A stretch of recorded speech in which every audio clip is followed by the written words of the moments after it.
It's time for a little comedy, a little content, and a lot of conversation. It's the Geno Jones Show, exclusively right here on YouTube. And now here's your host, Geno Jones.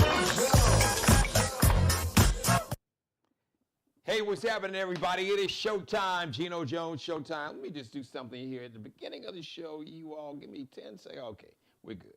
I just wanted to check something there. All right, we are back. We are back. All right. Hey, 6:30 East Coast, Charleston, South Carolina, Charlotte, North Carolina, New York City, Philly, down in Atlanta, Miami, Detroit City, 5:30 Chicago, Central Time, Houston, Memphis, Dallas, Minneapolis, Milwaukee, live in LA. We are live 3:30 p.m. on the West Coast. Live in Los Angeles and everywhere else on the West Coast. So tell everybody to subscribe to the Geno Jones Show YouTube channel. Subscribe, share, screen grab, rip some of the video, or screen grab it, screenshot it, whatever term you use. Like, binge watch all my back episodes, and please, please, please leave your comments in the comment section. Today's guest, he's a regular. He is one of our contributors. He is our legal expert, also our political contributor, and boy, it's an education. So you might want to get pen and pad and take notes, or this show, we record it live, so you want to play it back and make sure you got a pad and pencil and pen, because you're going to learn a lot tonight. You know, a civics lesson. Unfortunately, they, just schools in general, stopped teaching civics probably about 3 decades ago, maybe even back as far back as the 80s. They stopped teaching civics. So we got a civics class for you tonight, and a whole lot more. So let me start off the show. The mantra, our mantra, for us, by us. As we realized a week ago tonight that we're all we got. Nobody's gonna come to save us but ourselves. We're all we got. We're all we need. FUBU. Shout out to Damon John and the brothers that started a company back in the 90s, an apparel company. They had just some really fly clothes, or as kids say, the drip was spectacular. FUBU is an acronym. An acronym is a word where each letter represents a word. FUBU. F-U-B-U. For us, by us. We are all we got, but we are all we need. We come together like the Avengers.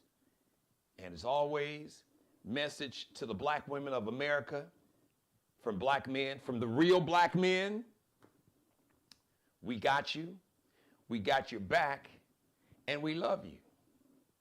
And real black men, real men of any ethnicity, are not intimidated by your intelligence, your achievements, your success, your drive, your gift, your talent, not at all.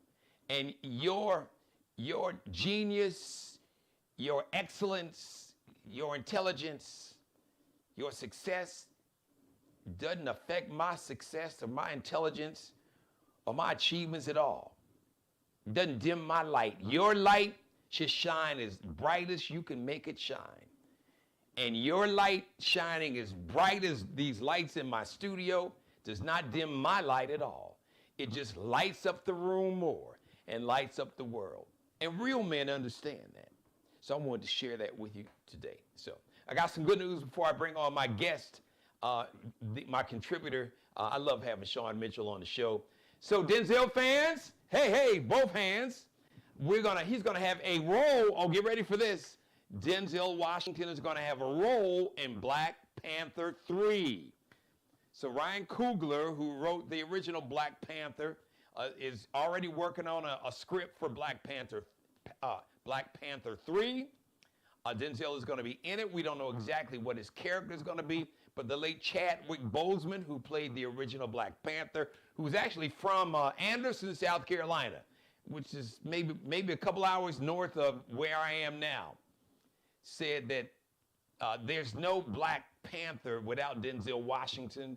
Denzel actually really poured into him uh, spiritually, or he was a mentor, and actually he sponsored this young man. He was able to. I think Howard had a program for actors. I don't have the details in front of me, but I do know that when Chadwick Boseman was attending Howard, there was some type of program, and he was short on cash.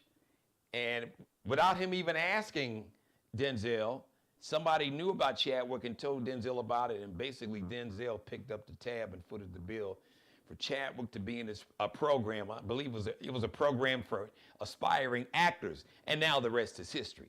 So shout out to Denzel. He is also going to play Hannibal in an upcoming Netflix movie.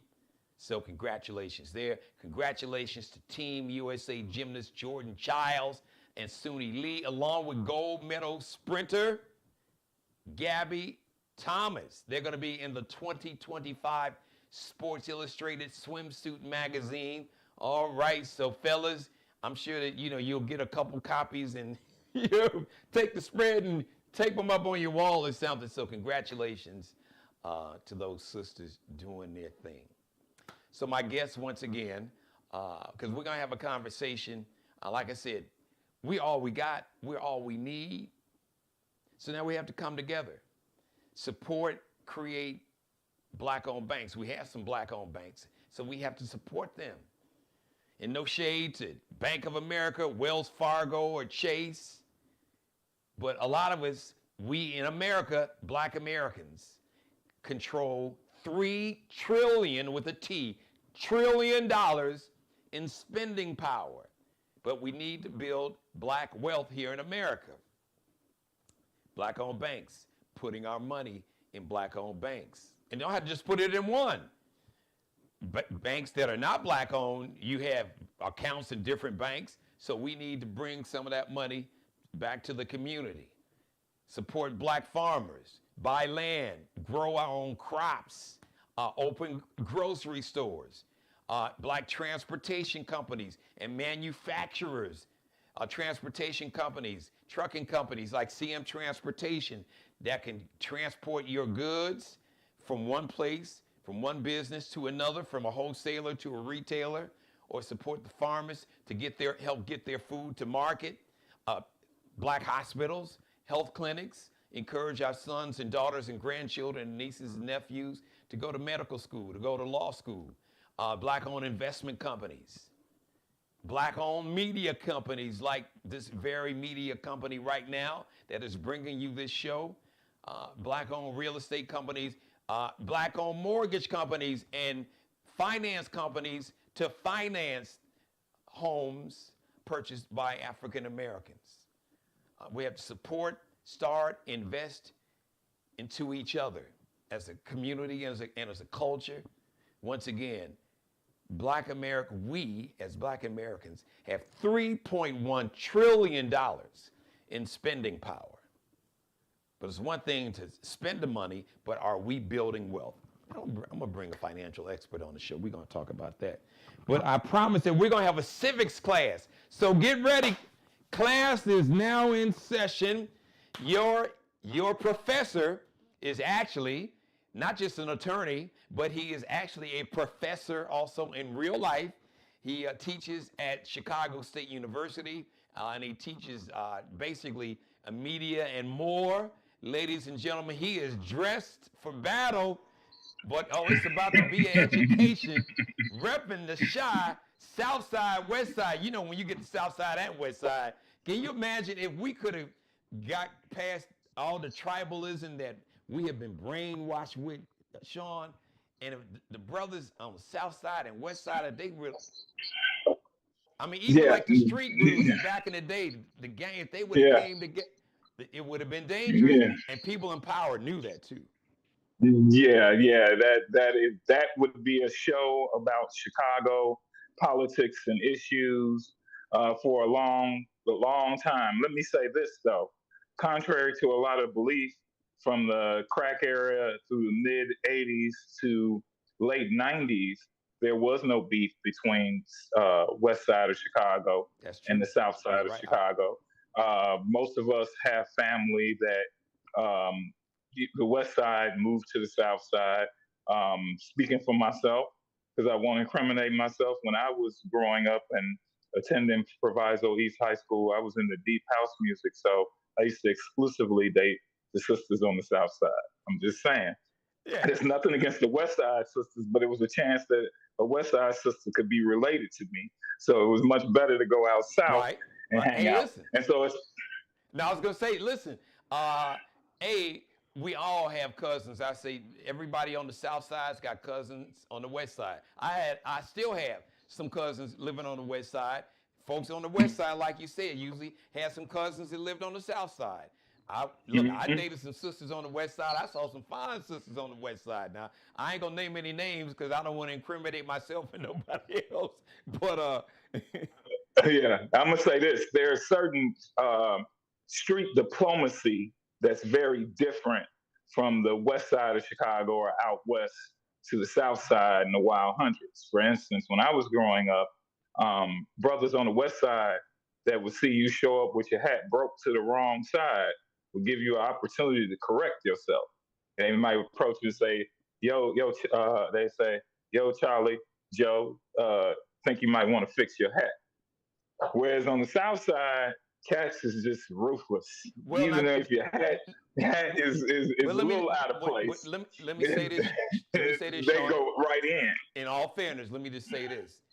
That's not so much uh, a that is not so much a mentality of location than it is era. Yeah, that you're very Cause correct because, I like had I said, cousins that were I had cousins we that grew were up in a in different era. the two main gangs on the south side. Uh, the Hmm. Blackstone Rangers, which became the El Rookins, and the Disciples and Gangster Disciples. Now back in the day, Hmm. stuff like that would go down. They would be like, but it really started to flip probably like in the mid late 80s, and really the 90s is when it just got. Yeah, Yeah. yeah, So it was really yeah, more of a generational thing than it was a yeah, geographical yeah. thing. Yeah. They're very true, very accurate. But I don't think the national audience wants to hear too much. We have to do a special show on that and Right. talk about Larry Hoover and talk about the vice lords on the west side and the political power and how Bobby Rush and all those Right. individuals were involved in some of that But because gangs in Chicago had political power right. up until Old Man Daly and New Daly decided that they were going to place all the dope and crime issues directly on the street gangs when we know in Chicago it's always been a gangster mafia town. It's always about the white boy behind the curtain. And Right. so people don't really understand that. But I know we got bigger fish Well, to let me just fry. say this, I want Shawn, to the point you're making, and then we'll start the Mhm, civics class. That story in Chicago is the story for black communities in Detroit, in New York, in Los mhm, Angeles, all over. mhm, So that mhm, you could just change the name Bloods and the Crips mhm, on the out in mhm. Los West Coast. Angeles. The I Yeah. think Errol Yeah. Flynn's. I forgot all the names of the gangs, the Yeah. main gangs in Yeah. Detroit. Yeah. So I same agree. story. Yeah. Yeah, that is the issue. The other thing I want to highlight is that I've embraced some of those what they're calling woke terms, but they were just straight cool hood terms. So that's why I got my sweatshirt on called dope, Dope. and it says dope is a noun. And let me just read this real quick to the listeners. Dope is a noun, DOP, and the first part of the definition says accepting one's greatness. Two, the ability to conquer all fears through the vision for success.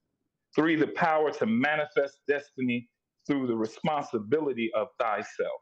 And four, to live confidently and with purpose, living to be free. And so I think just overall, black folks and the folks who voted with us back on A week last ago tonight. Tuesday, a Yeah. week ago, and beyond, you are all dope. Don't shy from dope. It's amazing how our language changes because dope became a drug when it wasn't a drug, when we were talking about it as they call woke. And this new version of woke, or the white suburban co-opting, and the right using woke as a as a pejorative, is just ignorant, because in the black community, if you wasn't woke, you were dying. And what does woke mean amongst us as black people? Because I feel like we need to make sure we reclaim this word, because they've used it to set the stage to where we are now. They used it by talking about CRT, when CRT is not anything that we discuss until you get to graduate or law school level. And And what for they those, really were Shawn, talking about, tell them what those letters stand for those watching. yeah, critical race theory. And real quick lesson, the lesson is that they couched it getting rid of black history and talking about black folks as the fabric of America under critical race theory, to make it this scared thing. Because see, all these things are tactics that they've played the long game with. And so a lot of us, like when we were talking, when people say cancel culture, there's really no such thing as cancel culture. Listen, we all have a First Amendment right in to be able to say what you want to say. But two places you don't have that right. You do not have that right when you're working for a private entity and they tell you you can't do this or say this during our work hours, or go out in public and do something that causes the business to be seen in a bad light. Yeah. The second part of it is that nobody's the cancel culture idea is a media created. What there is speech, and there's consequences for speech.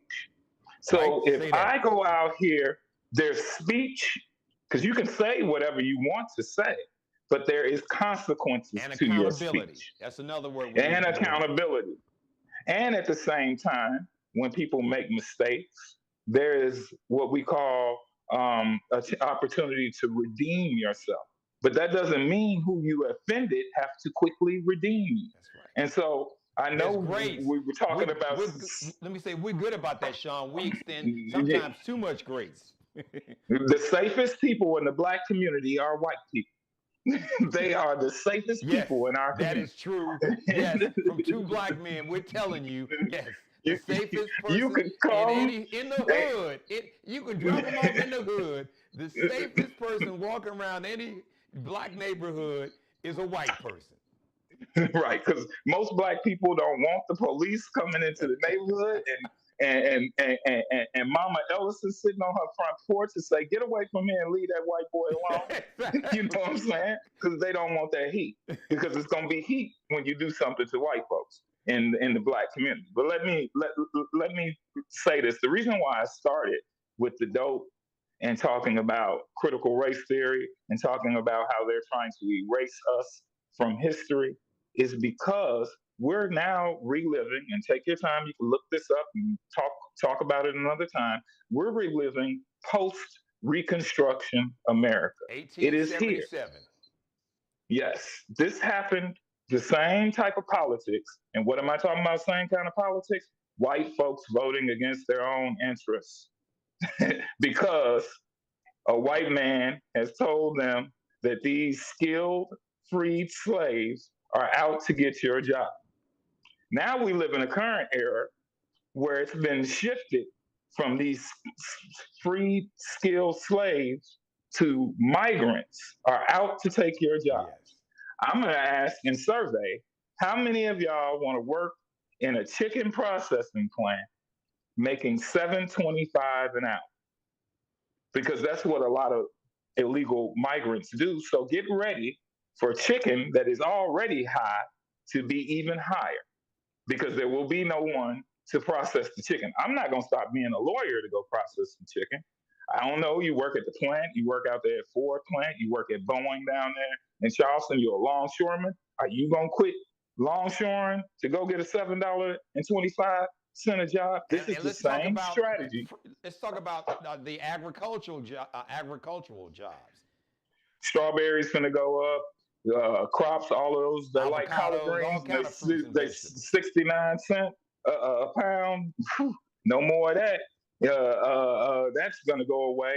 And then here's the other dynamic when it comes to home health, where grandma and grandpa or different people who need assistance, and I'm not talking about in the city, because when you live in a city, in an urban area, there are plenty of people to do certain jobs. But when you get out in rural America, Mm. that's where you find out that the immigrant who works, like I hear people saying they don't pay taxes. Bullshit. They do pay. They pay income taxes on income that they make. Because even when you're illegal, you have to pay taxes. How do I know? Because the IRS code, this is what good being a lawyer or a reader works. The IRS code 61 says all income is taxable. Ask Al Capone if he was alive. They didn't catch him on racketeering. They didn't catch him on bootlegging. They caught him on Tax taxes. evasion. Ask a lot of the drug dealers that have got RICO. They don't necessarily catch you on some of the crimes you do. Murder, Although none if of you're that. black, you're gonna get caught on all that if you're black. But if you're just a regular criminal out here, you don't pay taxes. They coming after you. So let's be clear: illegal immigrants pay taxes. Okay, I don't know who told you that, but whoever works in this country, if they're working and getting a check, they are paying taxes. Unless you're an American citizen and you file exempt, Right. and then eventually you're gonna have to come out of exempt Right. because Unless you they you pay. probably gonna. We'll say this, Phil Shawn. Unless they're paid in cash, but even the catch to that, banks flag cash now. So Yeah, and 1099s are real. A person can pay you in cash and make you fill out a 1099. Guess what? They are reporting to the government to cover their own yes, tax burden that's an that excellent I point. gave That's you right. money. You know what I'm saying? So I don't understand this idea that illegal immigrants. But let's not even stop there. What people don't understand is they think illegal immigrants are the Mexicans and the folks who are coming through the border from Honduras, Nicaragua, Southern border. Venezuela, southern border, Central South America. No, their version of illegal immigrants are also the Haitians that are here legally, that the government has under protected status that they can withdraw at any point. Trump said he was going to do that after they were eating the dogs and eating the cats. They're eating the pets. That lie. Again, this is where not being educated or willfully ignorant will cause damage to a lot of people. Because I watched on the news last night a Hispanic guy that had a Trump hat on with a Trump hairpiece and a vote for Trump, talking about it. Asked him, they say, well, you could have voted for some of your own family members. He says, oh no, they're family people. They're not going to deport them. They're deporting everybody. And I heard today that even if you don't want your family broke up, you're gonna have to go with them. So let's see how that part plays out. And by the way, watch for this. They said they're going to show up at employers. So if I your saw last that. name Martinez or Rodriguez and your name on that list, just like how they kick your name off the voter list, they're going to use that same list to say, oh, To profile here, you. this real brown Latino. This is a brother from South Carolina that ain't never left South Carolina, but his last name Rodriguez for some reason. You going too? They have no idea where these people from. So that's just one thing to watch. But let's talk about things that you all said you voted for IQ 45 because of the economy. Obviously, just like him, you don't know what a tariff is. So I'm gonna give you a little a gift buying advice because I took it. I broke my MacBook Pro. I went today. I bought somebody iPad for Christmas. I'm not gonna tell any of my family listening who that's for. And I bought myself a MacBook because they were on sale and it's great to buy. I was looking at TVs, thinking about buying another TV. I'm probably gonna do that. But things like TVs, Mm. Apple products, Mm. liquor. If you go pick up a liquor bottle, the majority of the liquor that you drink in the United States come from abroad. Okay? Some of them glasses that you order, the plastic, all that comes from overseas. Some of those clothes you wear, you open it up, your favorite outfit, ooh, that's made in Taiwan. Okay? Including in This your coffee MAGA cup, stuff. Wait, tell Yeah, include your that MAGA MAGA stuff. stuff they're wearing. This coffee cup I'm drinking with this tea in it. The tea is from somewhere overseas. So guess what? Everything is going to go up. Now, again, you constantly, they vote for this. You vote because you said the economy was bad. Well, let me explain something. Most of us that work realize things went up and we're making more money, but our money can't go further. But thank God we are in jobs or have longevity or in union or educated and we can get jobs. The people that are really seriously screwed are the low skilled, low educated people. Why? You're consistently going to be subjected to the difficult economic punishments that come along with increased inflation, high fuel costs. And so when you ask your employer to give you a raise, to raise your wage to a livable wage, at the same time, when Trump gave $8 trillion to the billionaires for their tax cut, inflation don't just appear overnight. It trends that way.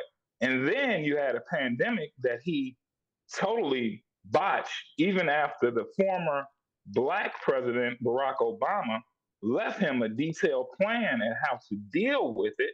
He didn't deal with it. So that left the economy in shambles, a broken supply chain. When your supply chain is broken and it takes longer to get goods from overseas, guess what?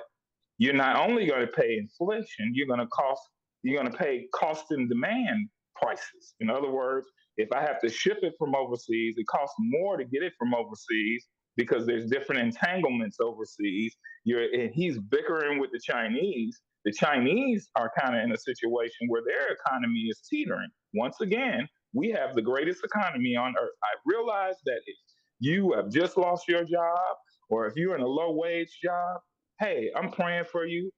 Right now, there's programs. You can go to school, get a skill, whatever. But what I'm talking about is those that are out here that have limited themselves for whatever reason. So you're not very educated, you don't have a high skill job, then some of the economy problems are within you.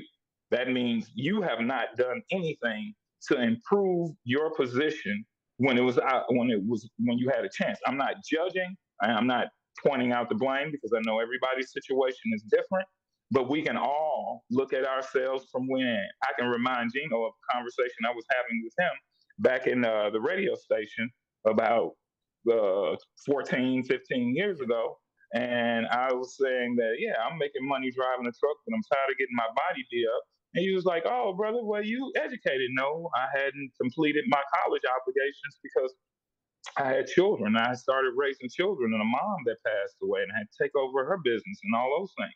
And so, with that being said, as soon as I got a chance, 4 years later, I went back to complete my bachelor's. And then a few years later, after working, I went and attended law school. I made myself consistently employable in a position that I could work and as long as I got breath and bodily and mental function. And so, what I'm urging you to do, start a business. It's going to be much more difficult to start that business because you voted against your own interests by not supporting Vice President Kamala with her small business propositions, fifty expanding the thousand dollars SBA. big credit to start a Yeah, business. to be able to buy a house with a $25,000 credit. You just kill wiping out loans. And I know some of you say, well, I didn't take out any loans. Well, guess what? If you can wipe out your kids' loans, that will give them an opportunity not to be in your basement right now trying to pay back those high student loans. They could take that money and go buy a condo, go buy a house. Or that could Remember, the save way you, tell them, or that could save you, the parent, for the being on the parent the hook money. for that outstanding tuition bill, even after they graduate. Because if you've ever signed a plus loan for your kid, then you on the hook for that money just like they are. And they will take your social security money and retirement money to fulfill that. But some of you voted against that because you're so angry that and insecure about yourself and that you're not educated instead of going out there getting it. Like I remember, growing up, and I'm sure generations older than us, we were always told, well, black people, you don't have enough education. You don't have enough this. You're not living to your full potential. And so we have generation upon generation upon generation now that black children are highly educated. I know they point at the bad school districts, but what they don't show you is all the good. I can recall back at the end of last May where you see all the kids graduating from high school, and there were several black children, not only black kids, black males with long dreads and everything, and black girls that have won millions of dollars collectively in scholarships from 35, 40 schools. That should tell you something, black people, that all of a sudden, in 10 years of Trump constantly campaigning for political office, for being a trust fund baby, and telling other uneducated white folks that education, whether it's a black Surgeon General or Dr. Fauci or Kamala Harris or any of these people that are educated has no value. Look at the arguments. If you go back and look at the arguments we had during COVID, everybody. I know some Negroes and white folks that did not graduate from high school, but all of a sudden they're an expert on vaccines and They had a pandemics, medical and degree. they just had an overnight medical degree. And it's like, really, that's what we're doing? I'm gonna urge your viewers and everybody watching me, go and check out the movie Idiocracy. You should check that out because this movie, Maya Rudolph is in this movie along with Luke Wilson, and it's funny, but we're living it. It speaks to Where the time we're in stupidity, right now. Yes. yeah, right, and it's been like this for a while. And if you don't believe me, then read history about the Roman Empire and bread and circuses, what they did to distract, and people became willfully dumb, and the Roman Empire collapsed, stretched too thin, in militarily, financially, bankrupt, and with corrupt leadership at the top. And so, you know, they say don't judge people for their vote, but I'm gonna be honest. I'm beyond just trying to get along. What I've been saying from the right has been saying, well, hey, we made our decision. Can't we all get along? No, we can't get along. You know why we can't get along? Because when you vote against what's best for my children, grandchildren, and future great children, grandchildren, when you vote to have my Social Security taken, and eventually, because mine is at max. I've been working since I was 14, and I'm gonna say this: they try to take my Social Security. You think January 6th was something? This gonna be for real because they're listening to other trust fund babies and other worldwide white supremacists. Because now you have apartheid Musk in IQ 45's ear. So this should all And you got Putin pulling the be something that. strings, and Viktor Mm-hmm, Orban over there in Hungary, mm-hmm. and You, Erdogan in Turkey, Xi in China. I'm going to give you two more points. One, we shouldn't be afraid. We should resist at every point. Like when President Obama got in charge and the Tea Party, and they was in town halls, and it looks like the Republicans are going to be too cowardly to have town halls because they don't like protests or anything. But you need to be calling everybody from your dog catcher all the way to the people you send to the White House, to the State House, to the county board office, and start holding these people accountable. And the final thing I would say, I urge everyone that are against Trump policies, and you've been on media and talking and saying all that, and especially black folks, especially black women, protect yourself. I'm not advocating violence. I'm not saying that. I'm saying make sure you protect yourself. Join black gun clubs and get handgun and gun training just for your own safety. Well, Carry to that things point, Shawn, let's stop here. To that point, and there was data. This data was out 2 years ago, maybe 3 years ago, and I'm sure it hadn't changed. They saw that right. the largest increase in weapon sales was among Mm-hmm. black women. Well, they just had a spike today, post-election at the gun sales around the country, and they're like probably well beyond that. I carry something. This is totally legal. It's called a karambit knife. What's dope about it is it's got a little hook. I gave this one is old. I use this to cut stuff around the house. But I have one in my car. I gave my girl one and female family members and different family members. The great thing about this knife is it's hooked, so you can carry this low, and when you wherever you grab and pull, it rips. And so you just need something to protect yourself. I'm not saying use it as aggression. Somebody got a Trump sticker, a Trump shirt, yelling in your face. No, that's not the case. But in self-defense mode, this is a great knife. You see, the great thing about it is it's got a bar, you got single things, and when you hold it, that's good. And I'm going to advocate consistently for self-preservation and protecting yourself. Let me say this to that point. Let me just stop you here because it's been documented recently in the last week or two. They've seen a rise in threats to black women. So this is real. This is not. This is not theoretical. I'm not just saying. Yes. Right. This is real. Is very, very real. And these threats are very real. You look. You can go on social media, and it won't be hard to find them. Unfortunately, they're out there. So, and you just don't know. So, I mean, you give good advice. Yeah, and everything I'm saying is you're allowed self-defense. Don't take this in the airport or places where no weapons are allowed, but definitely have something in your car. Ladies, get bear spray, mace, something within your state. Look at the laws and find out what the legalities is, whether it's carrying guns. I know a lot of states are open carry, but there are states like Illinois where I live. You have to take a 16-hour class and pass the test and go through another background check to get a carry conceal license. And then watch when you travel between states, do they recognize certain permits from certain states? There's a whole patchwork, like most of the United States, when it comes to laws that the states control. There's patchwork, but there's also reciprocation in various states that have deals with whatever. And that's something that is easy to find out. You can go to usually your state firearm board, or like in Illinois is the state police site. Most states is probably the state police site,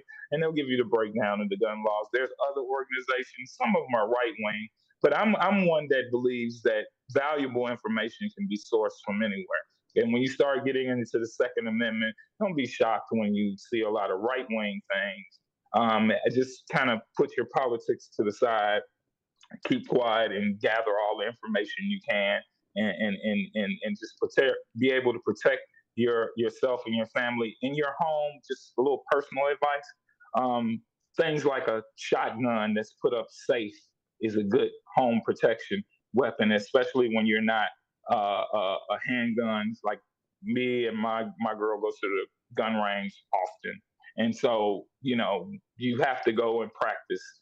Gun is being able to fire a weapon is a debilitating skill, and you have to constantly work with it and do all that. The great thing about a shotgun, you can put some buckshot in it. Do not put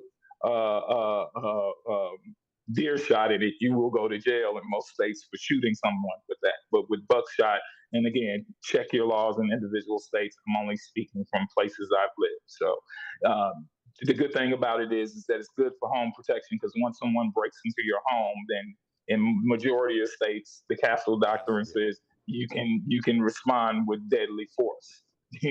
But if somebody breaks in your car and drives off with it, you can't respond with deadly force. And I know that's a misnomer. A lot of people think, oh, they took my stuff. No, you're not. You can't do that. But when they're breaking into your home, or when someone approaches you with force, you can respond with the same amount of force as long as it's reasonable. So that means somebody slaps you, you can punch them. But if somebody slaps you, you can't shoot them. That's not self-defense. That's going to be murder, unless you're a black person like Trayvon Martin walking with Trayvon Martin walking with Skittles and iced tea. Iced tea. Then that can happen. And that's my whole point is that, again, I said this at the beginning. We're living in the era post-Reconstruction. Nothing these individuals will do, and I'm not saying everybody that voted for IQ 45. I'm not even saying that all maggots are wishing death and harm upon you. But the people that wish death upon you are a part of the maggot cult. And so be mindful. I happen to work in a very progressive place. Our job is to advocate for social justice. So we talk politics all the time. But what I would say is I wouldn't talk politics too much in the work arena. And No. I'd also be Yeah. particularly concerned with the people that you befriend on social media. What the right wing and the white supremacists around the world have done, they've embedded themselves in social media. So when you join a group that says cooking cakes for Black History Month, and you go through, there's bots and they'll post little things that you say, oh, this is great. And then all of a sudden during the election, random people came in dogging Kamala Harris. Get out of those groups. And a bot, because those groups are infiltrated. And a bot, if you don't know, I'm gonna just make it real simple. Literally, they have warehouses, especially all throughout Russia, Moscow, all over, where people's daily job, they get up, brush their teeth, and take a shower, eat breakfast, and go to work and sit at a computer and a screen for 8, 9, 10 hours. And their job is to disguise themselves as a Black person, make a they'll screen grab somebody's photo, and like Shawn said, Blacks for Trump, or I'm just whatever, and it's been documented because our guest from a week ago, the brother down in Atlanta had documentation from, I think, one of the Senate hearings where they had shown all of these fake accounts that they knew were fake accounts that had names, like Black this, Black that, and it was hundreds of them. It's probably more than that. What was our friend's name? It was our guest. It was down in your buddy down in Georgia, in Atlanta. Cal. Yeah, Cal. yeah, Yes. Cal. yeah. He's deep into the fight. He's been posting on social media and talking to a lot of people, and I think that's important. I mean, I'm not going to tell anybody how to grieve or how they handle how upset they are. But what I will say is that when you get done being upset, then you got to get back in the fight. You know what I'm saying? This is just a temporary setback. That's what it is. Let's not make it a lifetime setback. Okay? Shawn, by checking out. Let me say this. It's a setback for the comeback. Yeah.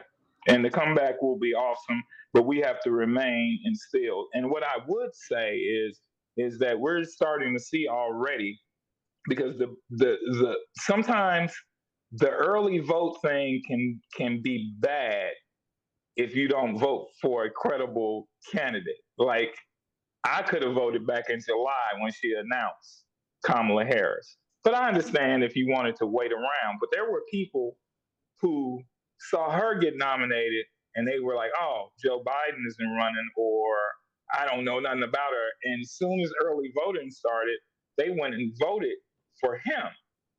And then when it got closer to the election and things happened, they said, oh my God, this is not what I want. Well, in a lot of situations, it's too late. Although there are situations, keep this in mind, that if you voted early, I think there's some states that will allow you to cancel out your vote up until the time the polls close. Check really? into that. Okay.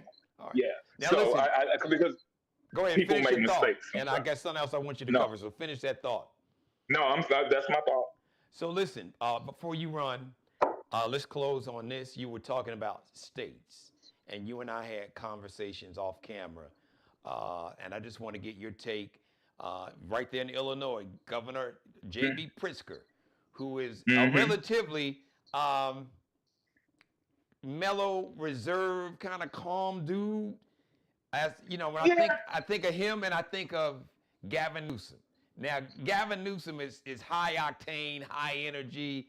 The Pat Riley, slick back hair, slick used car salesman that you probably, I wouldn't trust. If I walk into his showroom and he came up to me with that energy, I'd be like, no, dude, let somebody else help sell me a car. But that energy he has is needed. But for those who don't know, Governor J.B. Pritzker of Illinois and other Mm-hmm. governors like Gavin Newsom, Governor Healy, they have a woman governor in Massachusetts, Governor Healy. Those are the three that I have seen on camera speak out about protecting their citizens. And Governor Pritzker's quote, which really surprised me, and he did it in a pretty calm, matter of fact. You know, he's like a congenial. He's got kind of like congenial. Hey, you know, I'm a pilot. You know, let's all get along.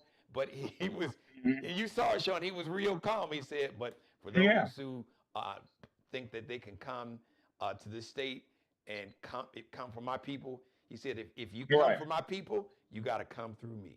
And he wasn't loud, Yeah. bombastic. He just said it calm, No. just like that. No, and I respect that, and I'm glad I voted for him twice. I normally am not too apt to vote for billionaires, Democrat or Republican, but you know, so far he's been, you know, an excellent governor. And sometimes when you come in behind somebody like Rauner, who was a Republican and totally destroyed the fiscal part of Illinois and its obligations by not paying bills because the legislator wouldn't roll back all the social services and education funds in Illinois. It kind of feels good to be in a solidly blue state, but I'm never deceived because this state has went for Ronald Reagan before. Oh, that's right. Sure did. It's put in several. Although when I was growing up, Republicans were more. I mean, Mitt Romney, when I was growing up, would have been a right winger. Yes. So I guess Republicans would be more like in the era I grew up in Illinois, Republicans are more like probably Joe Manchin at worst. Right. When I was growing up, he's really a Republican. He just right, for right, years he right, wore the mantle of a Democrat. But yes, right. Eisenhower type Republicans, and that's not necessarily a bad thing. I just don't agree with some of their fiscal policies, but socially they're usually center or center left on things, and sometimes that works in different situations. We're no longer in that because the country seems to be split at about, you know, 52-48. Depends on who's saying the 52. I tend to believe we have the 52, but you know, I'm sure there's people that think that other side has the 52. Well, So, Shawn, if we talk about the 10 million people who voted for President Biden who did not vote at mm-hmm, all, mm-hmm, so you're right. We really are like a 50-50 country at worst. yeah. And keep in mind, in each election, you're going to have, you know, hardcore left or right people that vote against the party or don't vote because of a particular policy issue. For instance, in this election, I've heard feedback from some people that aren't, you know, bad people, but they say directly, I don't support uh, um, transgender. I saw the commercial during the football games, Yeah. and I didn't like that she supported transgenders being able to get surgery while in jail. Well, you know, I can understand you feeling that way, but the reality is that in some situations the surgery is a medical necessity. I'm not a doctor, but in some situations it is. And when you're in jail, even if you need open heart surgery, guess who pays for that? The taxpayers do. We pay for all inmate health care because that's health care when you're being confined is a human right, you know? And so, I mean, I understand, you know, where one may feel like that. I don't necessarily feel like that, but I also understand when people have this conception about what's happening in Gaza and they just choose not to vote. I don't understand it, but they're given a reason why they're not voting. They didn't vote for Biden because they didn't vote for Harris because she supported Gaza. But what's really baffling is what do you think Trump is going to do? Yeah. And so I kind of find that angry. And then keep in mind one more thing. I don't want to forget this point. The party in power, when things are chaotic and people feel pain, takes the blame, whether it's their fault or not. And just to piggyback on the Gaza situation, because I heard Ta-Nehisi Coates brilliant brother who's an author, who took a trip over to Gaza and that entire area. But he talked about how there are Palestinians here in America. There's a huge Palestinian population, suburban Detroit, Dearborn, and now some of the people. As a matter of fact, I saw there is a member of the he's a state Michigan State House or Michigan State Senator. Uh, Intelligent, very impressive. I saw him Sunday, and he talked about there's so many families that have lost like virtually their whole lineage of family. See, there's some people in Dearborn, they have lost 40, 50, 60 family members in Gaza. Mm-hmm. So, and I don't discredit any of that because I stand in solidarity with them. But I think you have to look at, you can't allow the perfect to be the enemy of the good. Yes. And I think that while I don't have relatives in that situation, and I can respect and understand, you have to make informed decisions. I don't see what good would come to the Palestinians, because I've already heard today from individuals that have the administration's ear and possibly people that are going to be involved in the administration. Like, remember, he's sending Stefanik to the UN. You should know this name if you support Gaza, because she is a person that supports the Israel lobby, the American Israel lobby. She is a person that supports Netanyahu's policies in Gaza. The point is, it's not to vote for Biden's policies by putting Kamala Harris in office. What you're voting for is somebody that is going to have the Palestinians in mind when they're negotiating with the Israelis. When they're getting ready to send the Israelis weapons, they may send less weapons. Now, the American armory is open for business with Trump, whether it's the Israelis getting it, the Saudis getting it. You know, there's other bad actors around the planet that Trump is cozy with. And then I know people are upset about Ukraine, but you have to understand geopolitics. You cannot allow Russia to encroach Ukraine. We did this with Hitler. Because Putin won't stop there. No, because we did this with Hitler. You could take a little bit of this, but you can't have that. Okay, you can have this now, but you can't have that. And the next thing we knew, Europe was overran. And so people don't understand history or don't read history. No, I'm not for war. But at the same time, you have to have people who understand the geopolitics, the history of the area, and who they're negotiating with. And nobody on the world stage, we may have good relationships with countries, but they're looking out for their country's interests. And we need somebody that's looking out for us and our country's interests, not their business interests, not being Putin's favorite person or Araban's favorite person or whoever, the Saudis' best friend. I mean, people, it doesn't make sense, because you're making decisions off of false information, misinformation. And for me, there was no decision to make. It's Trump or whoever. And for me, it was going to be whoever. It could be this cup running for president.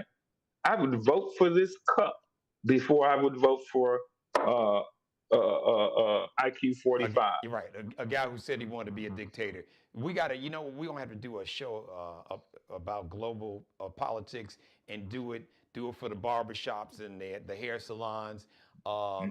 Because there's so many, but I want to, before you have to run, I want to bring you back. Let's talk about what these governors, what these states can do, and what they can't do. Because you were talking about basically, because Putin has already told Orange Hitler, I'm your boss. As a matter of fact, on Russian TV, for some reason, they showed a nude picture of his wife. So that's like what's that all about? Putin is just like, look, I'm in charge here, but I feel like those are white supremacy issues, and let the white boys work that out. What I will say for us is, um, it's always been interesting that I grew up in a country that I'm old enough to remember in my early days of grade school, and this kind of went away in the 90s because by the 90s there's missiles flying all over the place. Where we used to go up underneath our chairs and do the nuclear drill, mm-hmm, kind of similar to yeah, the tornado drill. Except in the tornado, you went out into the hallway, the inner hallways, but with a nuclear blast, you hide under the desk. I never yeah, put your understood that. hand over here. I Oh, remember yeah, that. yeah, yeah, and kiss your ass goodbye. Because once once a nuclear bomb drops, if you do survive, you're gonna die of sickness, radiation Radiation sickness, poison. with Yeah, you're right. poison and sickness within, and everything is no longer usable. But I'm saying that to say I'm trying to figure out when did the white supremacists in this country team up with the white supremacists in Russia, and now here we are looking at white supremacists united all over the world. I just saw recently in Amsterdam, Israelis were there for a soccer Yeah, match, yep. and The there's national right team now, was. Yeah, the Israeli yeah, national team was there. and they were fighting the Jewish people out of the stadium. Now there's Nazis around in Amsterdam. So, and I by no means condone any of that. No one should be attacked for who they are. And I have some outstanding Jewish friends. So, and just like I have some outstanding Palestinian friends. And what I've noticed is uh, my Jewish friends here in the United States and my Palestinian friends here in the United States, neither side wants any violence. They believe in a two-state Right. They solution, want and peace. that is the best way to move forward. The problem is that this current administration doesn't believe in a two-state solution. Some of it is religious for religious reasons. I'll leave that to the religious scholar, but I just know from my understanding of especially evangelicals is to bring Christ back. And how do you bring Christ back? Well, the war in the Middle East will bring about the fall of Israel will bring about the return of Jesus. And so I always been skeptical about evangelicals supporting Israel and the Jewish state because it's a part of their end times game. And And so, considering that the Bible that they use is this remix version of Christianity, which I've talked mhm, about so much. But I want to bring it back to the states because I was going to talk about or tie this in because we were talking about Putin uh, spreading his aggression past Ukraine, Poland, mhm, Lithuania, all these countries. So there's something called mhm, Article 5 treaty that the United States has been a part of, which says right, right, any member is like a club. We got a club. right, Sean got a country, I right, got a country. If somebody attacks mhm, Sean, I got his back. That means mhm, we go to war and vice versa. So, mhm, but there's been talk about wanting to get out of NATO, just like there's talk about domestically about trying to get out of things and how to kind of just get rid of the Department of Education. Um, and we mhm. talked Some about things, the civics some things lesson. are going. Give them a quick Right, right, civics right. lesson. You and I talked about it that it's not that easy. And even Yeah. if the Republicans get control of the House, they won't have the numbers, and they don't have the numbers in the Senate to do some of these things and tell them what will keep that from happening, Sean. Okay, so I guess let's start with the treaty between the United States and NATO. Um, the president cannot Issue an um, executive order and say we're out.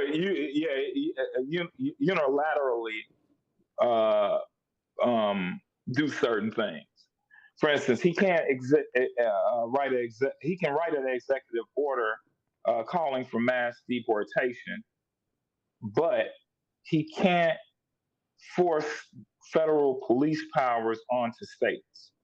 That's protected, I believe, under the 14th Amendment, that the federal government can't commandeer police power. So let me give you an example. You notice in a lot of the federal government has marijuana as an illegal drug, okay? But states have passed their own laws legalizing marijuana. It's still illegal at the federal level. What the federal government can't do is tell states, you have to enforce the federal government, you have to arrest or use your police to arrest people for marijuana or whatever. Now, the federal government legitimately could come into a state and raid marijuana dispensaries. It'll be in court and go all the way to the Supreme Court, but they can do that if they have the manpower. They have DEA and ATF. They could do it, but it's very unlikely that the federal government would do it because overwhelmingly the citizens of these states have voted for that. And throw this in. This is important, Shawn, and this will help people understand. So, the National Guard, which is a branch of the military, each state's National Guard is controlled not by the president, but by who? The governor of the state controls it, unless he sends his National Guard to the federal government, or if they're reservists with the United States Army, because you have some people who are in the National Guard, but they're also, I think, reservists. Yes. Okay. And so, or like during conflicts abroad, sometimes the governor will send, help or whatever. Governors can send the National Guard's troops to, Illinois governor can say, oh, Governor Beshear in Kentucky, you just had a real bad flood, you need help. He can send National Guard troops from Illinois to assist with recovery. The federal government cannot send federal troops into a state unless that governor requests help. The United States military cannot operate in a combat state within the United States. Whatever the name of it is. Yeah, posse comitatus. It doesn't allow for it, and governors can allow federal troops in, but they can also block federal troops. So, Shawn, legally, let me ask you this though. Wait. Let me add this though. Okay. Now, where federal troops can come in when there's a violation of the United States Constitution or a criminal act within similar to the Civil War, where you had federal troops that remained in the South. That's a little different. So, give me i.e., what would be an example of that? Because I was going to ask you about this insurrection act that he always talks about invoking. So how would all that play out? A terrorist act is the easiest way, or an extreme natural disaster. A nuclear power plant. God forbid something like that happened. So the states, a lot of the power. Our government is the federal government has limited power. They don't have supreme power. Their power always lies closest to you. So in other words, on your daily life, to be honest, your county board has more of an impact. Your public school board, your state legislator, your mayor, your governor has more of an impact on your everyday living than the president of the United States. That's not discounting it. It's just simply saying that the states reserve a lot of power, and that's why you see states coming up with their own abortion laws, because the Supreme Court has opened the door for them to give the state the power to determine how many weeks will abortion be allowed or outlaw it completely. And that's not that. I understand it, because at any point, any political party or group could become extreme with power. And I think that where we live should really hold most of the power. But I also believe that there are certain rights that should be codified or are constitutionally protected, and no state or entity should be able to remove those rights from you. So there's this delicate balance. Yes. And I think a lot of people think the federal government can do more than it's actually allowed to do. And I know people say, you sound like a Republican. No, I'm just telling you, with the shoe on the other foot, that come to Illinois. We'd love to have you, or move into one of these red states to help make it blue. Yes, in Illinois and Massachusetts and New York and LA and a lot of these California, blue states, California, Minnesota. Yeah, you pay a lot to live there. But let me tell you a secret, and we had this conversation the other day. For every dollar Illinois sends to the federal government, you know how much money Illinois gets back? Last time I looked, it was something like 17 cents. Yeah, I was gonna say For every dollar nothing. Yeah. South Carolina sends to the federal government, they get back $1.25. And so, what really pisses me off is the red states live off the blue states. What do I mean? California has the fourth largest economy in the world. New York has something like the eighth largest economy in the world. Illinois has like the 12th largest economy in the world. We pay all the taxes to the federal government, but we don't see any of that. And guess what? Our taxes continue to go up, not only on property taxes, because we're subsidizing other places, but just by the sheer understanding that we have a social safety net in this state. And so Yes, we do. there's a certain expectation that when people fall on their luck, down on their luck, or get sick, they shouldn't be homeless and unable to feed themselves. I think in Illinois, black unemployment and unemployment in the state is something like 3.9, 4.1, right at what nationally it is. I think black unemployment in the state of Illinois, something like less than 5%. Wow. So we're doing well overall. But the price of everything in Illinois is quite expensive because we already pay a higher sales tax. Say you live in Cook County, the sales tax is, last I checked, I think it's 10.75%. I live in a county out away from Cook County, but mine is still like something like 9%.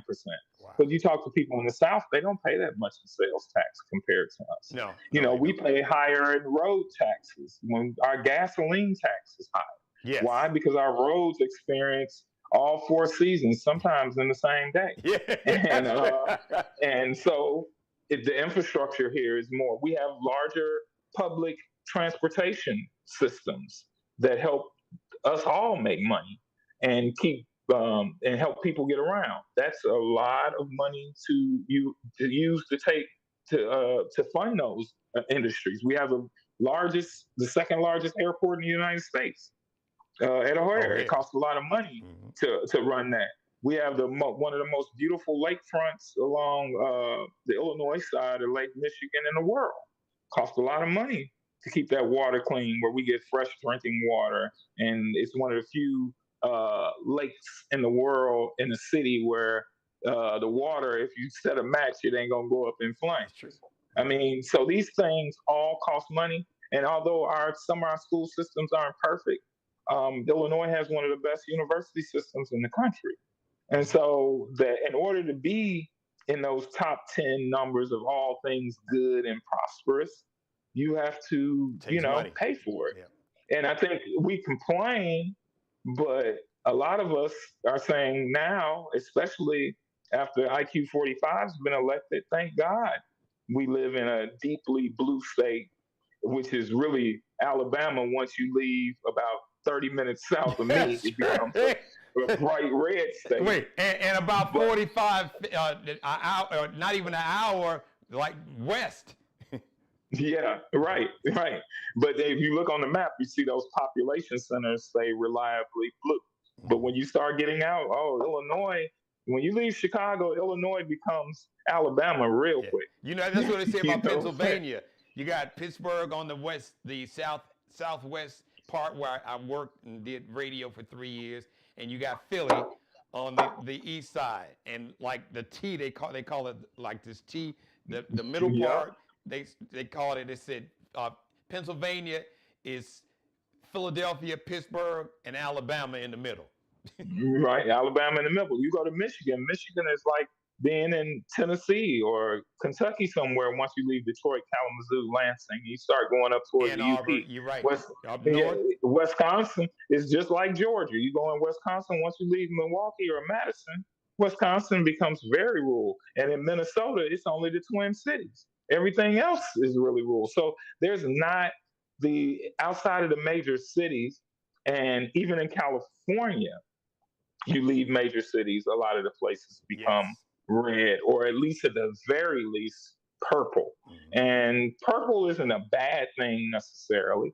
Um, uh, uh, uh, I know living in South Carolina, Charleston was the most bluest part of the state. That's where the most liberals stay, which is funny because that's where the old slavery money is. I found that interesting Yes. that Charleston is the most bluest part of the state. That includes Columbia, but And Charleston has always been this place that kind of lives in a duality. It's like a throwback to slavery times, but the black folks there have always been strong, and I think that has a lot to do with the Gullah Geechee blood that is yes. just there. That is I love what I learned from living in South Carolina. And I was hoping when I did my DNA, it would show that I had some Gullah Geechee, and it'll let me know I will fight you. But turns out I don't. Right. Although I probably do because mine probably originates back in Africa because I noticed all my stuff says stuff like Senegal, Nigeria, and Tobago, and all the way out to Madagascar. So Well, let me just add I to the found that point out. you. Let me just add to this point. Let me stop and just add to the point that you were just talking about Charleston. I saw some numbers today that Hmm. Charleston County, Hmm. uh, Kamala Harris won Charleston County like almost double. As a matter of fact, so we Hmm. have three main counties. Shawn knows this. In a lot of cities, they have like a metro area. There may be two or three, or in Atlanta, it's Hmm. probably six. Or New York is a whole Hmm. bunch. But in the Charleston, Berkeley, Dorchester counties, which is Metro Charleston, Kamala Harris actually got more votes than Orange Hitler in those three counties. But in Charleston County, she almost doubled his vote total. Dorchester and Hmm. Berkeley, Trump won, but by a small margin. But Hmm. the margin was so large in Charleston County that it meant that when you did the math for the tri-county area, as we call it, The uh, Low Country. yep, Kamala Harris had more votes than Orange Hitler because of And Charleston County. I tend to believe it's And I going to just saw take. those numbers today, Shawn, this morning. Somebody showed them to me. Mhm. I think it's going to take a while for South Carolina to get to where Georgia is. Yeah. But I also, at the same time, think through the Black Belt, whatever that looks like in South Carolina, in the Low Country, that they should be able to start picking up a congressional seat or two to the Well, Democrats. I but you mean, know what the when problem I is, first though? came to the state, They've rigged it it, was a lot Shawn. more Democrats. They've Yeah. rigged it even worse, way worse than it was when you were here. Because Okay. Okay. the cult has a super majority in South Carolina. Okay. Okay. And that's kind of been the trend um, throughout the country. When you look at some of these numbers, like you go look at a state like Mississippi is a Texas, good example in yeah, Texas. Mississippi, but you look at these huge states that are sending like 28 uh, congressional people, and in the state that the Democratic Party is more like 45, 55, but they get the Republicans get 21 seats and the Democrats get 7 seats because of gerrymandering, which the Supreme Court said is technically not illegal, but okay. Just look at the map in Louisiana.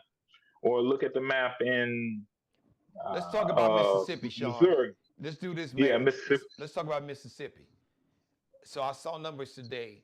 Orange Hill got like 60%, 60+% in a state that that nearly 40%. You could round it off 40. It's like in the high 30s. Really, you could round it off 40% of the entire population in Mississippi are African Americans. Yeah. Well, some of that is again what we started to show off against white folks voting against their own interests. Oh yes. Through either some kind of insecurity, hate, or think Let's just Donald call Trump's it what it was, Shawn. Racism and sexism and misogyny. Yeah, yeah. And so some of that is baked into the South, and it's going to take much longer to crack that. The good thing is, it seems like the numbers with young people who are going to be, they actually are the biggest voting bloc. If we can consistently get them to participate and vote, it seems like those numbers are slowly rising, and that seems to be a big future should we have any more elections. Voting bloc for the Democratic Party. What I want the Democratic Party to do is start building for the future now, even before President Biden and Madam VP Harris leaves the White House. I, no disrespect to the Nancy Pelosi's. Thank you for your service, but it's time to leave. You can consult outside of having your seat. I just think I want some of the older guard in the Democratic Party to leave and let the new people lead. Well, shout out to Hakeem Jeffries. I saw him talking today. Very impressive brother. Right. He's very impressive. Even though he's a Kappa, he's still very impressive. All right, come on, Divine Nine. We got to unite. We'll say that for the homecoming, but we got to put on a public face where we got to unite. He is if the Democrats take over control of the House of Representatives, he would be the Speaker of the House, and he'll still be first African American Speaker. Yeah. Well, he's actually the highest ranking African American in Congress ever, because he's now the minority leader, basically. And I think before that, Clyburn and him, he eventually became what Clyburn was, which I think Clyburn was a majority whip, and he was a minority whip too. And so I think Hakeem in Pelosi's last time as Speaker or Minority Leader, he was either Minority Whip or Minority Assistant. I forget how the Democrats break that down, but he was pretty high up. I just know prior to this, and shout out to James Clyburn and David Mack, who actually got me into this fight back when I was still young with long locks and doing hip hop radio. and so every now and then, David Mack will send me a note on Facebook like, "I'm proud of you, brother," and I appreciate him and his family. They've all been wonderful for me. Same thing with the Clyburns. I can name a whole lot of people there in Charleston that I came back to Illinois where I was from, but the trajectory that I'm on, a lot of people supported me, both black and white, and surprisingly, I still have a few Republican friends from there that are good people, and it's going to be interesting how our relationships move forward. But what I have noticed, I'm almost sure they might have voted for Trump, but you don't really see them discuss politics on their page or say anything offensive. And even when something is on my page and somebody says something negative, they jump in. I'm not saying that doesn't absolve them from how I feel about people from voting for Trump, but I even know that some good people did vote for Trump. I'm just looking at you with the side eye right now, and it's going to take a couple of it's going to take me time. Yeah, to be able to some of it was selfish too, especially specifically with the handful of black folks that did vote for him. All right, listen. I know Yeah. we gone way over, but so I'm gonna let you. Yes. So you going this is gonna be your exit prediction or recommendation. So I've seen two big stories on social media in the culture. Okay. Uh, Now, if you were advising Joe Biden, would you tell him to just ramrod and put Kamala Harris somehow talk? And that's going to be real tricky because people talking about Justice Sotomayor. If he could get Kamala Harris on the Supreme Court, would you tell him to do it? And would you tell him, because I saw this one, to step down, resign, so Kamala Harris could become the president at least until January 20th? Hmm. That's a good. You hadn't seen those? I know you've been busy I working would and say teaching. I would say no on both. Um, One reason I would say no, I don't think she could get past confirmation in the Senate for Supreme Court yeah, justice. yeah. I don't think that she would make it through that Even just because. with the Democrats that control. So Yeah, but you got to remember there's a questioning process to this, and so now she just came through an election, and so you weren't going to get her blasted with questions about the ad we saw about the transgender thing and some of the lies. Are you black? Are you white? There's going to be a clown that's going to get up there and ask stuff like so let me ask you that. this If though. that's Hold on, Shawn. well, let me finish. The reason why I say that is if she's destined to become a Supreme Court justice, which might actually be wise, she'll get an opportunity. But Um, this is what I want to ask you in relation to that. I apologize for stopping you, but here's the connection, and help educate me and the viewers. Isn't Congress going basically go on break, take a recess before? Don't they take a break, a recess for like the holiday, Thanksgiving, Christmas?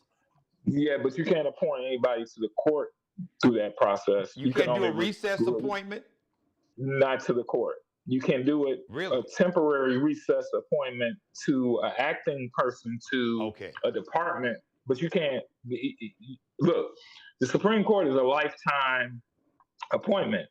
That wouldn't even be fair to be able to do that. I That's thought some point people one. said that Obama should have did that with Merrick Garland though. He could have appointed him. Well, he couldn't. He couldn't get him through. Obama. I think the issue with Obama was appointing somebody to the consumer protection something. It might have been an agency. You can do that with agencies and But certain not with a appointments, Supreme but Court not justice.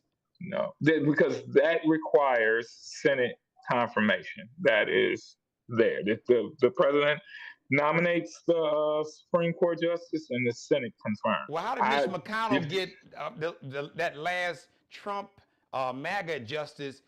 They did that what in September? Because they had control. They had control of the Congress. Well, The Democrats president got control of it appointed. now. Yeah, but if you appoint, you can't use a recess to do it. They didn't use the recess. They voted. They went through confirmation. They just sped it up. You can't recess appointment is totally different, and it's only it only lasts. I think through a certain period. I don't even think. Okay. So it's complicated because where a recess appointment works is when the opposition party is against your nominee, and they control the Senate. They don't control the Senate now with Kamala Harris's vote. The Democrats control the Senate. So the Democrats couldn't do what McConnell did a couple back when they could, but Sonia Sotomayor already said she's not stepping down. So it's a moot point. It's just a bunch of people in the news media and pundits saying we should do this, we should do this, we should do that. And what makes me mad with the Democrats with all these beautiful ideas, they wait until the last hour to bring them up. This should have been something that Biden shouldn't have been able to run without having a real primary. And if you were going to move some of your older liberal justices off the court, you should have been doing that the second half of his presidency. Now that you lost an election and you want to panic and do all these things, it's too late for that. You should have been doing that now. The only thing I would say I would, if I was Biden, I would do, because I would give no, you know what, I would pardon my son. Yeah, a lot of people are talking about that. Absolutely. Yeah, I would so I tell could him to see do him that. doing that. So you would tell I him to wouldn't step want, down so no, uh, no, vice president could become the president? no, no. If it- for what? Just for the title? Some people For said to what? be petty. But Yeah, I wouldn't do it. And then why? You don't know what this new administration is going to do in the retribution aspect. So oh well, why you could expect the worst. So you why already put know. her in the line? Why put her in the line of fire when she wants to run later on? Why touch it no more than you're touching it? I don't see the political advantage of her doing it. She's gonna have to be up there shaking his hand the day he becomes president. I don't think No, she wouldn't want to it's do. worth She it. would probably say, "No, I don't, Joe, stay there. I don't want to do Yeah, that." I tend to believe that, and he needs to finish out his term because he deserves his final hurrah. Because Yeah. President Biden did a good job, especially under the circumstances, especially at this point and stage in his life. I want him to be able to celebrate his presidency and go off in the sunset and get his presidential library built and enjoy the rest of his life. Yeah, I'm with you. I think whatever Madam VP decides to do, we know she's going to be extremely successful with it. If she decides to run again, great. I'm looking forward to it. But if not, the Democratic Party has an outstanding bench for 2028. I think right now we're putting the cart before the horse. Our focus should be on looking internally and looking at what happened in this election, then quickly moving on to start building our grassroots and looking at 2022 and looking You at mean the off-year 2026? elections next. You mean Yeah, 2026? 2026, and be looking at the off-year elections and Which is local next year, elections. 2025. Yeah, Yeah, you're right. and so regain our footing. I think the other thing is that we need to figure out a collective way to resist the IQ 45 administration, avoid businesses that supported Trump and MAGA. Yes, let's Don't get spend that money with list. them. Help me with that Yeah, list. We're gonna yeah, announce it on the show, and on a yeah, regular basis, we're gonna call them out. Thank you, Shawn. yeah. That's a great So I idea. think that needs to be direct action, and we need to continue working with our young people. And we also need to, if you have some people that were, cool, but they voted for Trump, ask them why. Just, you don't have to be hostile. I know, especially when it's two white folks, you don't even have to talk about race. Just ask them why. You know what I'm saying? If you're a black person, race ain't gonna come into it when you ask your cousin and them. Like I'm arguing with a relative right now. Unfortunately, they're very uh, low information, not very educated, and they're posting TikTok videos and YouTube videos as research. So hopefully, we can rein them back in and figure out because some people, Trump is an avatar Yes. for whatever their grievance is, whatever's wrong with them personally. And so we need to figure out how to, I love my cousin. I just, very disappointed. Yeah, and I'm not going to discuss their business because they have made unique lifestyle choices. And so I'm just shocked that they would support him when they're on the menu Right. and they don't Yes. even Yes. understand. Once again, And so it's some unfortunate. somebody that voted against their own personal best Personal interest. interest, right? And sometimes it's for various reasons. You can hate yourself so much that you vote for your enemy. Woo, Yeah. that's Some people, some women hate. Some black women hate Kamala because of her success and her beauty that they voted against her. yeah. But there's I've only seen so very many few ignorant because the voted. black women stood up. You know, Yeah, they did. They did. 90 And plus majority of percent. black So men. yeah.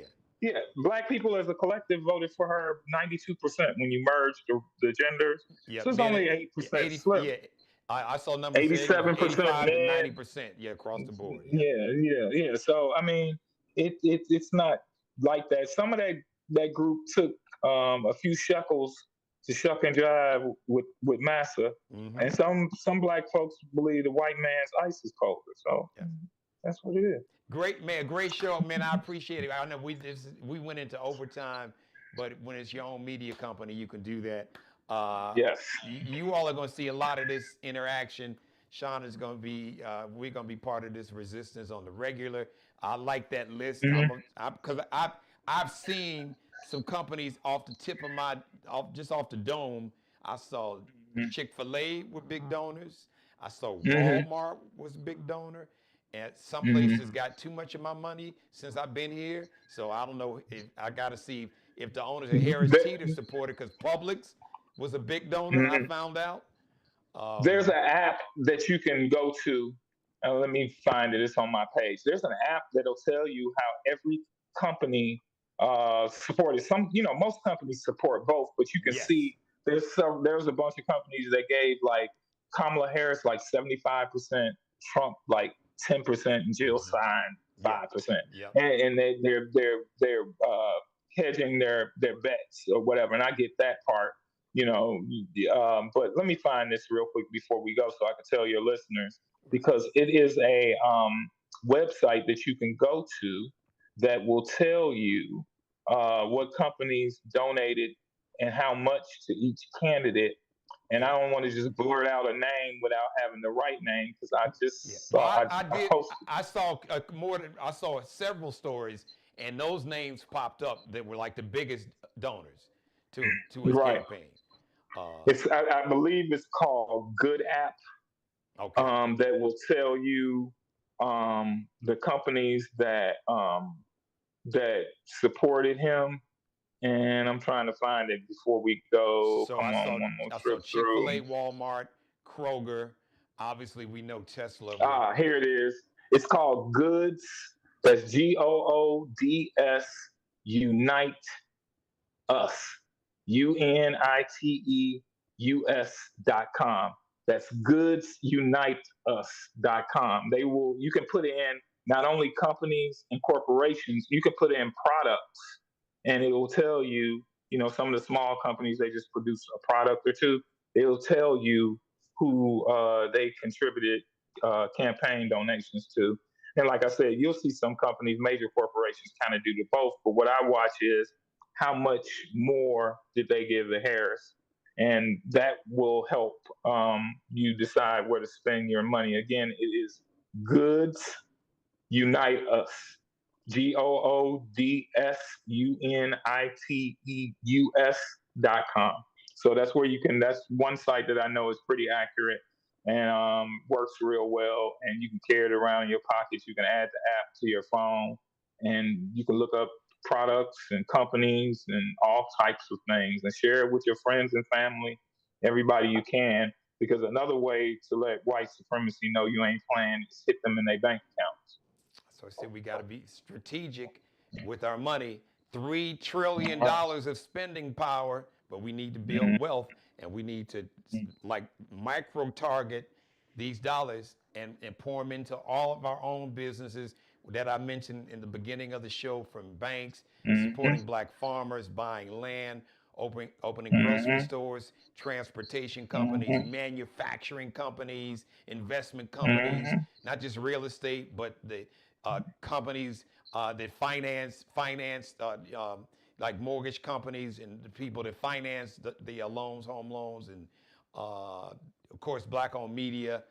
Just start, support, and invest into the community and the culture on it. That's $3.1 trillion is a whole lot of money. Mm-hmm. And we're Yep, not it gonna get sure is. everybody. We ain't worried about everybody. Some Mm-hmm. folks we really don't want to be bought. Some folks need to and then some folks will be snakes, and you got to keep an eye on them because they'll be trying to infiltrate. So we just people who Mm-hmm. understand the assignment, like Shawn and Mm-hmm. I, are using this show to get the work, and as the word gets out, more folks, the people who understand the assignment, because you don't need everybody. Harriet Right, Tubman right. did this. She was freeing black folks one by herself. Mm-hmm. And her own Yeah, she brother, said who she freed, returned. He went back. Mm-hmm. And they asked her how many slaves had she freed. She said, "I would have freed more if they had known they were slaves." White people don't know they didn't sign up for slavery now, so we all in the same boat. Yeah. Class They is they think over. that Professor yeah. Shawn Mitchell, you want folks to follow you on social media. I know you're really busy, so you're not super active, but Yeah. if you want to Mm, no, share, I'm gonna keep that a secret for a minute yeah, because I smart. still ain't made an adjustment on my page. Yeah, So let me adjust my we're walking away. There's been so much talk. Some people already done it. Twitter or X, we're done with that. So, Yeah, yeah. I'm not on that. I'm looking at Blue Sky, Threads, stuff like that. I'm not doing the hate sphere. I'm a strong possibility outside of doing family stuff on Facebook just because it's the easiest platform for the older people in my family. Mhm. But yeah, I'm not. I don't do X. I haven't done that in so long. Uh, yeah, so Yeah, I'm that's deleting. just Yeah, where I'm I'm at. deleting my account too. So, Yeah, you yeah. know, Don't get off that. I right. mean, don't buy Teslas. You're not gonna have enough money to get on the rocket ship, so we ain't got to worry about that. If you want an electric car, check out Lucid. Those are the guys that actually created Tesla, and Apartheid Musk bought it for them from Hmm. them. He doesn't make anything. He buys up companies and tries to come across like he's a genius, but he's a walking moron. So Maybe that's why him and Orange Hitler, get along so well. All right, yeah, Professor. you got an IQ of 45. I mean, two dummies that works together, pea in a pod. It's a marriage made in wherever. So, all right, Yeah, Professor, I appreciate you. Thank you for this 90-minute class. So it's 7 o'clock in Chicago. It's 8 o'clock here on the East yeah, Coast. It is 5 o'clock out in Los Angeles. So we'll see you probably next week. Like I said, you'll be a regular part of the show. We'll be hmm holding class again. So, because I really want to next time, I want to just let you dedicate the majority of the time to kind of share what you think the strategy is or what you found out in terms of these blue states protecting their citizens yeah. I from definitely a will look legal into that standpoint, and try to get especially. you Yeah, try to give you an update. And maybe I'll bring along one of my law professors to see if they have time to talk about it. cool. I appreciate that. Thank All you, right, man. Love and all respect, right, family. no doubt. All right. That's a brilliant brother, you guys. Mr. Shawn Mitchell, give me a second. I got to do something real quick like. All right. Thank you for letting me be a part of your life. Shout out to everybody. Uh, brother, Dr. Michael Lynn. Mike, if you're still watching, I love you, man. You are my dude. Dr. Michael Lynn and I worked together in Pittsburgh when I first went there in like around 1990. We were actually roommates. The radio station uh, put us up because we came, I think, what be about a week apart, Mike, 2 weeks apart. They hired both of us around the same time. They had us in one of the company corporate apartments, and I come down with chicken pox. I'm pissed. Here I am, a grown ass man, going, damn near 30, and I come down here. I wait till my late 20s to come down with chicken pox. I was furious, but Dr. Michael Lynn, he didn't shun me and treat me like a leper. He helped me out. He would go to the store. If I hated soup, but just stuff like that. And so I am eternally grateful. So come on, Dr. Michael Lynn. Look, I love you, family. You know that. So thank you for watching. I appreciate it. Of course, my mom watching and everybody else. I see even though everybody didn't post in the chat room, I see you watching. So please leave your comments in the comments section. God bless each and every one of you, and especially you, God, most of all. Thank you for letting me do the Geno Jones Show live Monday through Friday, 6:30 p.m. Eastern, 5:30 in Chicago, 3:30 p.m. live in Los Angeles. Tell everybody to subscribe, share, screen grab, like, binge watch all my back episodes, and please leave your comments for tonight and every episode. Leave your comments in my comments section. That will help the show and my media company. Shout out to Markel Bailey, the official barber and hairstylist for the Geno Jones Show, CEO of Designer Cuts. here in the Charleston, South Carolina metro. Check him out on Instagram. Kel be cutting up. Allie Jones, the official wardrobe consultant and stylist for the show. Check her and her Lexi Jones collection out on IG, Instagram, lx.n like Nanette, C like Charlie, L like Lexi _ Big shout out to Bruce Gage, also stylist and contributor, wardrobe consultant for the Geno Jones Show. Check him out. Just type in on Instagram, Miglio di Mario Uomo. Or if you just search Mario Uomo spelled with a U. It's an Italian surname. So it's Mario, Mario, U like umbrella, O like Oprah, M like Mary, O like Oprah or opera, Uomo, Mario, but it's pronounced with the wah, like the W, wah, like W-A-H. What's it? That would, if you spelled wah, like wah, W-A sound. All right, everybody. I love you. Thank you for watching. We'll see you live Wednesday, tomorrow if you're watching me live, and if you're watching the recorded show, either tomorrow or today if you're watching me sometime Wednesday morning or Wednesday afternoon before 6:30 Eastern time. We'll see you then. In the meantime, if you missed any of this or any episode, go back and binge watch. Go back and watch the rest of this or all of this show and binge watch any or all of my back episodes. But if you watch them all, you might not get any sleep. 4 years worth of shows. Thanks for watching. Subscribe and tune in to the next episode of The Geno Jones Show, exclusively right here on YouTube.